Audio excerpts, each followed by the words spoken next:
Harka fuunee hordoftoota keenyaa nageenyi keenya bakka jirtanitti isin haa qaqqabu jechaa odeeffannoo wayitaawaa Onkoloolessa 24 bara 2025 qindeeffanneen isinitti himaa dursa oduu ijoo.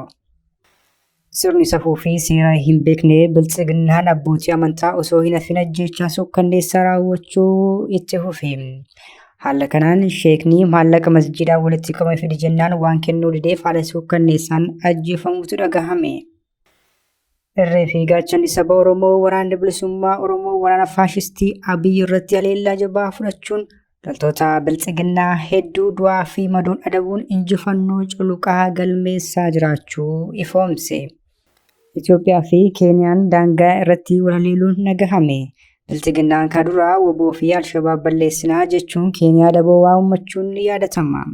Amma garuu dubbiin akka yaadame ta'uu didee jarlachan wal haleelaa jiraachuu fi lubbuun namaas darbuutu gabaafame.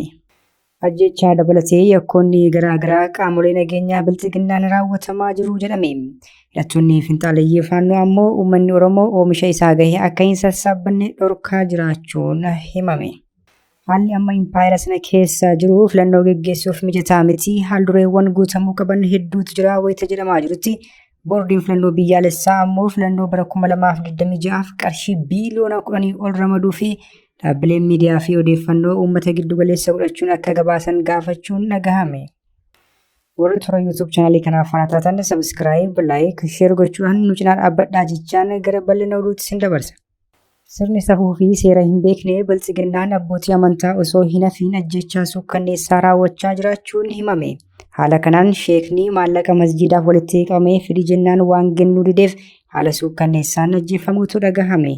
Waggoota torban darban ajjechaa suukkanneessaa dirooniidhaan gabaa walakkaatti mana amantaatti ijoollee mana barumsaa dhagalaa jirtu irratti roobsaa kan turee fi lubbuu namoota kumaatamaa kan galaafate biltsiginnaan waraanni lafoo isaa ammoo maqaa sakatta'aa wobootiin bobba'uun hidhata woboo qabdu jechuun ajjechaa jumlaatii hanga haala suukkanneessaan qalanii ajjeesuutti gochaa isaan hin raawwatiin hin jiru.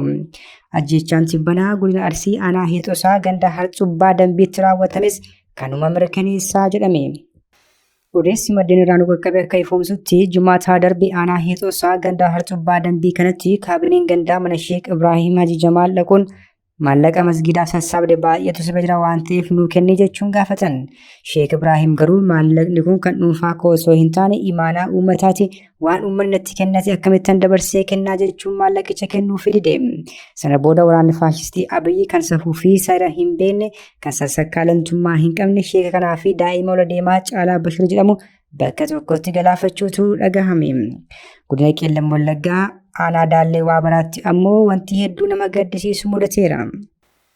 Waraanni faashistii Abiyyi aanaa kana magaalaa Qaaqee jedhamtutti obboleessa faarfataa beekamaa Abarraa Guddataa kan ta'e dargaggoota Shoomaa Guddataa ajjeesuun dirree irratti gataniiru. Haati isaa reeffa cina teessee yoo boossu suur-sagalee mul'isu bahee namoota hedduu biratti aarii fi dheekkamsa jabaa uumeera. Biltsiginnaan kanaan dura godinuma kana magaalaa Dambidollootti dargaggoo Amaanu'eel Wandimuu jedhamu abbaa torbeeti ittiin jechuun firaa fi finna isaa gidduutti utuu maccii yaa'ee ilaaluu haala suukkanneessaan addabaabayitti ajjeesuun ni yaadatama. Irree fi gaachanni saba Oromoo waraanni bilisummaa Oromoo waraana faashistii Abiyyi irratti haleellaa jabaa raawwachuun loltoota biltsiginnaa hedduu du'aa fi madoon adabuun injifannoo culuqaa galmeessaan jira jedhe.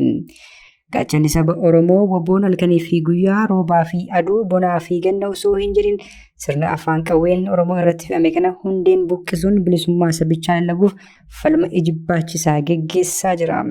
Tarkaanfii fudhachuu fi injifannoo galmeessuuf itti fufeera. Haala kanaan waraanni bilisummaa Oromoo zooniin kibba bahaa aanaa Zuwaay Dugdaa ganda Burqaa Lammaffoo jedhamu keessatti gaafa 19 bara 2025 lola jabaa waraana faashistii Abiyyi wajjin geggeesseera. Waraanni bilisummaa Oromoo lola geggeesse kanaan loltoota biltsiginnaa lama battalatti ajjeesuun 4 madeessee kaan ammoo ari'ee magaalaatti dachaaseera.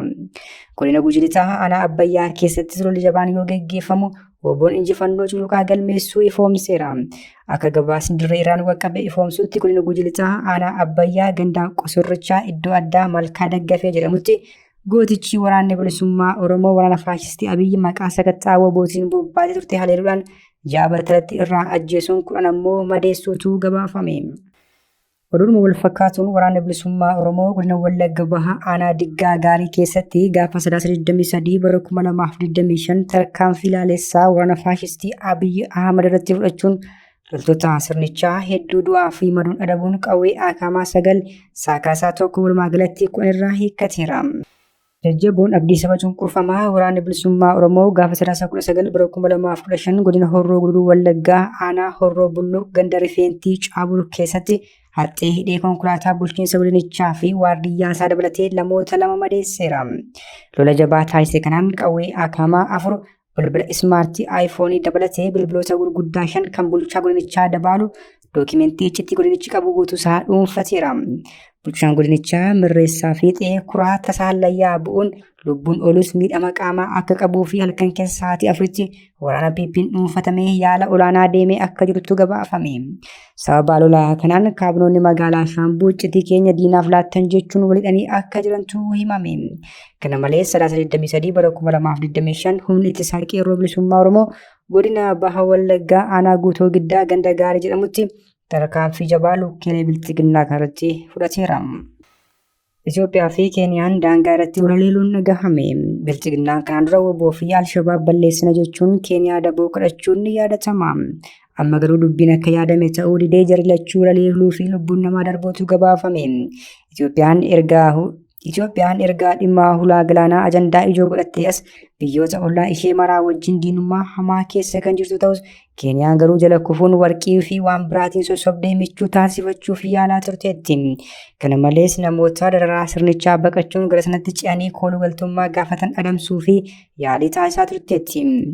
Lammaa Magarsaatii hanga Isaayyaas Afeworqii Itiyoophiyootii hanga Addawaayitti galuun hojii gantummaa isaanii kan mirkaneessan muummichi ministeeraa Impaayirtii amma ammoo Keeniyaa wajjin walganaa jiraachuutu ifame. Haala kanaan gaafa 22 bara 2025 daangaa biyyoota lamaanii irratti humnoonni waraanaa biyyoota lamaanii walaleeluun lubbuun namaa darbuun gabaafame.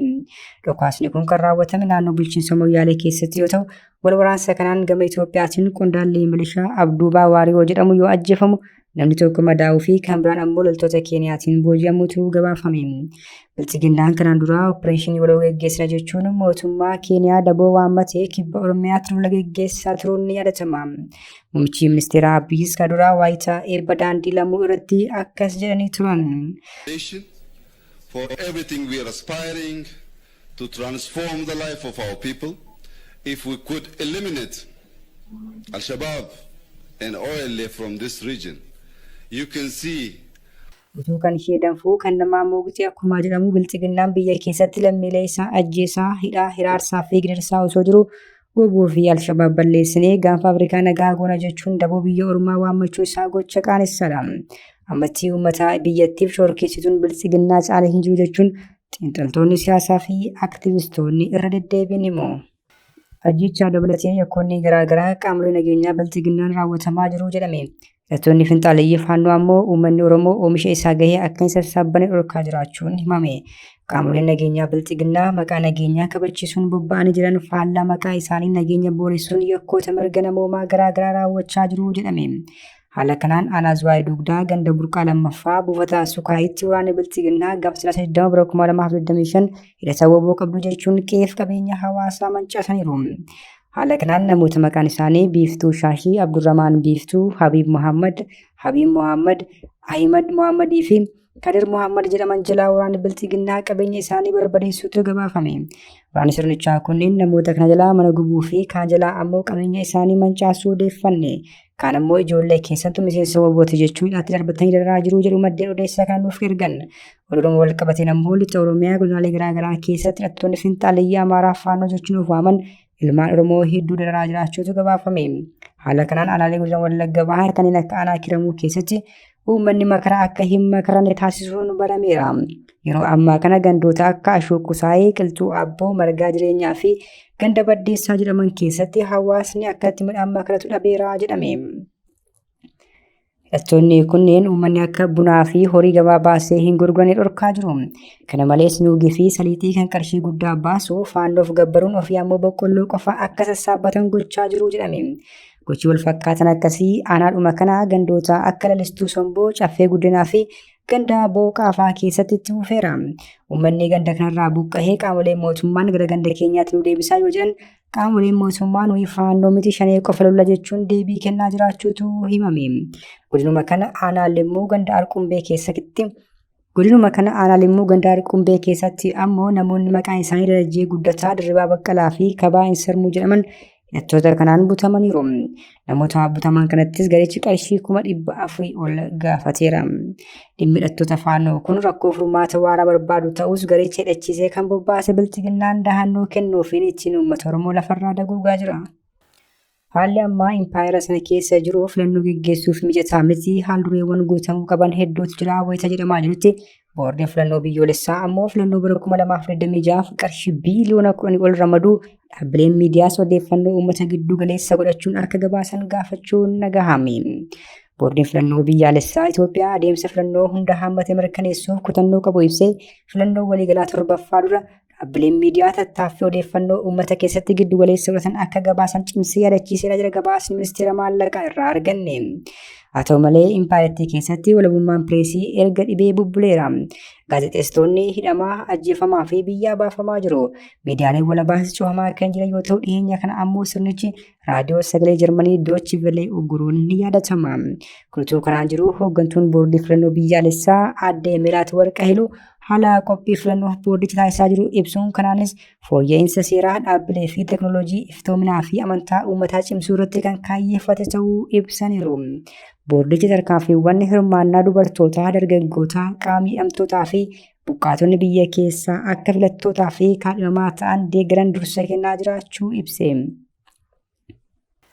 Akka ibsichaatti boordiin filannoo biyyaalessaa qophiin akkuma jalqabameen ibsa miidiyaalee fi waltajjiiwwan quunnamtii biroof yeroo hunda bichootaa fi uummataaf odeeffannoo haaraa kennuun kan itti ta'uu yaadachiise. Dhaabbileen siyaasaa morkattootaa torban lamaan dura ibsa waloon baasaniin haalli amma jiru filannoo biyyoolessaa geggeessuuf gahaa miti jechuun ibsanii turan. Paartileen kunneen filannoo geggeessuu dura waraanni kutaalee Oromiyaa fi Amaaraa keessatti geggeeffamaa jiru dhaabbachuu akka qabu akeekkachiisan. Kana malees mariin siyaasaa kutaalee hawaasaa mara keessa geggeeffamuu akka qabuu fi walhubannoon uumamuu akka qabu ibsanii turan. Madfii malee mariitti kan hin amanne bilchiginnaan yaada paartilee siyaasaa kana moggaatti dhiisuun filannoon geggeessa jechuun dhaadachaa jira. Hordoftoota keenya oduun sa'aatii kanaaf qabannee dhiyaanne kana gaammaatti hordoftan ture. Oduu biraan hanga walitti deebinutti nagaatti.